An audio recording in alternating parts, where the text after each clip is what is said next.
If you want to learn tarot in a simple, logical way, you want to stick around. Hi, my name is Soraya and I read and teach tarot all over the world. And I authored the book, Clear Cut Tarot, the book I wish I had, because I wish I had it. There's so much information all over. Everybody has their idea of how to read tarot. There's no right or wrong, but there is an infrastructure. And if you want to be able to learn it in a logical way, rather than taking somebody else's idea of or perception of a card, then I can show you how.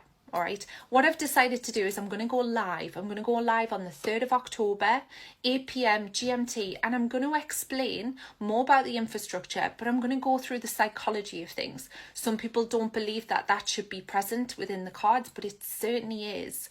Pamela, when she illustrated the cards, illustrated it in such a way where she wanted you to see things. So, for example, if we use the Four of Pentacles, his facial expression is really important. The direction of his gazes, his body language, but also the colours, the number of the card, the colour, what's in it, how it's illustrated is all very important. We use our intuition to see what we're most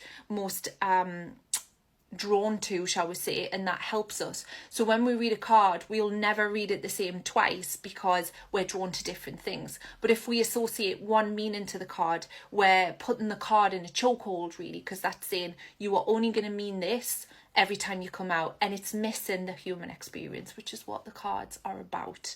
Okay, so come join me if you want to be there. Watch for any updates, but feel free to arm yourself with lots of questions. Of course, it won't be me seeing if C is coming back or anything. I'm going to explain more about the cards. Psychology developed over the years, and we got names for things like we've got Maslow's hierarchy of needs pyramid and other things that came later where we were able to label it. But at the time they didn't have the terminology to do that. But the human experience is the human experience. We all have the same fundamental needs, whether we were living in a mud hut, shall I say, with 2 horses outside, or whether or not we're living in present day. We all want love. We all want self-actualization. We all want security.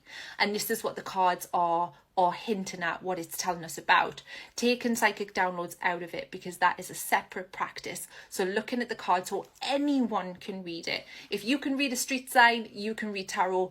If you have intuition that you're tapping into, which you can develop over time with tarot, then you can read tarot. So come join me.